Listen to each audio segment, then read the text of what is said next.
Good morning everyone! Tara, gala tayo. Saan? Sa Lantaw.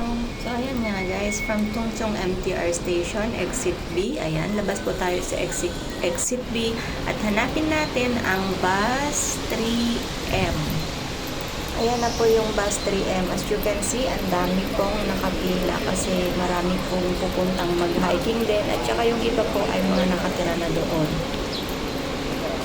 Ayan, on the way na po tayo. Ang ganda po ng ang ganda ng araw.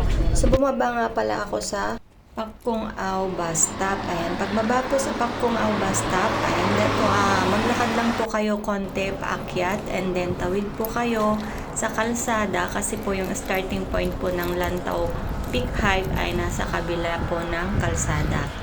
Ayan, pagkatawid po, dire-diretso lang hanggang sa marating nyo ito. Ito po, meron na po dyan sign nakalagay to Lantaw Peak. So, nag-start na nga po ako ng lakad. Ayan, medyo malamig-lamig yung panahon ngayon. Ang ganda ang ganda ng sikat ng araw. Reminder nga lang po pala, kapag gusto nyo pong mag-hike dito, dapat po marami po kayong dalang tubig. At least 1.5 to 2 liters. I started my hike around 8:30 a.m. Ayan, marami akong nakasalubong na mga nagmamarathon yata tong mga to. Ang dami nila, simula kaninang umaga pa, andun sa may highway. So, ayan, mag-enjoy muna tayo sa kabundukan. Ayan, maraming kahoy dito, masilong siya. So, magpakasawa kayong magsilong dahil later on ay wala na po talagang lilim sa natitirang oras ng ating hike. First scenery na ating masisilayan, pag lumingon pa tayo sa ating pinanggalingan, makikita natin sa kabilang dulo po, yun po ang Sunset Peak, which is the third highest peak of Hong Kong. Siya nga pala guys, itong Lantaw Peak is the second highest peak dito sa Hong Kong.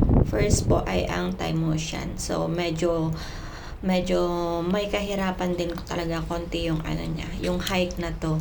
So, be prepared po kung gusto niyo pong pumunta talaga dito. Kailangan physically ready po kayo. At saka, so, andito na tayo guys sa medyo mataas na parte ng ating hike. At makikita na natin ang magandang tanawin.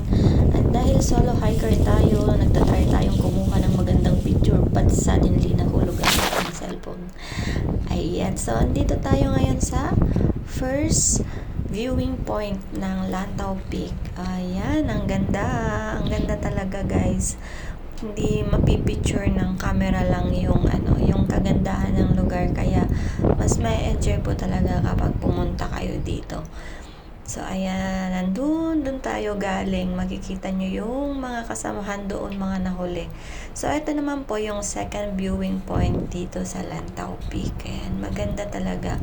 Tapos yung mga grass ngayon ay namumulaklak na sila. Kaya maganda po talaga yung panahon bago totally mag-winter. Maganda pong mag-hike. Kasi hindi siya masyadong mainit, hindi rin siya masyadong malamig.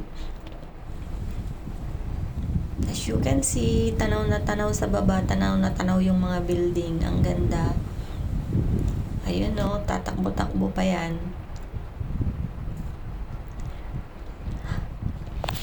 Oh my God. First time kong makakita ng ahas sa hiking. Green siya. Oh my God. Nakakatakot. Ayan siya guys, oh. So, after nung ahas encounter, siguro nakatayo lang ako doon ng 3 minutes kasi natatakot akong dumaan doon sa may ahas. Ayan. So, rewarding naman yung pagkatakot ko sa ahas kasi look, ang ganda talaga. Ito, medyo mataas na talaga to. Medyo malapit-lapit na tayo sa katotohanan. Natatanaw doon sa dulo yung West Dog Hike. Ayan, maganda rin doon guys. Medyo mahirap. And then finally, narating na nga natin ang tuktok ng Lantaw Peak, which is the second highest peak dito sa Hong Kong. But suddenly, medyo disappointed ako kasi hindi clear yung view kasi sa bagay lagi naman foggy dito. One time pa lang akong nakapunta dito na talagang napakalinaw yung view. As of now, foggy siya. Sa kabilang part lang medyo malinaw.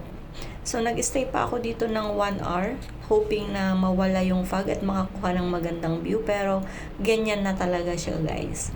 So, kung gusto nyong makita yung mas magandang kuha ng magandang view, you can watch my drone shot video, which is I uploaded also. Nandyan po, makikita nyo po sa aking mga videos. So, ayan, paupo-upo lang tayo. Inakyat-akyat ko yung ilang mga bato dyan para makakuha ng mga maganda-ganda konting video. Ito po yung way pababa. So, later on, bababa na tayo para makapagpahinga. As of now, 12:30 na po. So, medyo mahaba-haba yung oras kong umakyat kasi syempre, pag solo hiker, solo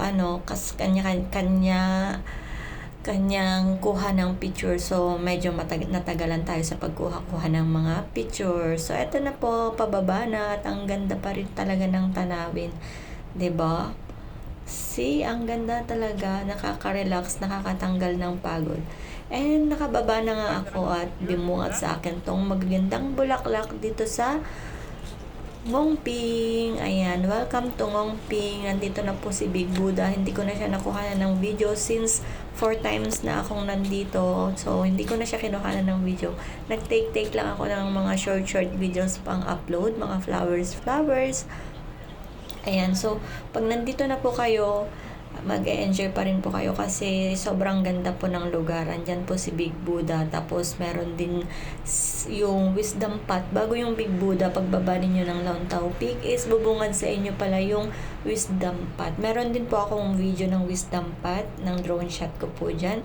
You can watch it if you want. Ayan, dito makikita ninyo yung mga artistang baka. Buti ba dito sa Lantau ang mga baka ay artista. Ayan, oh. Tingnan mo, sikat na sikat. Kinukuhanan, pinagpipipicturan pa.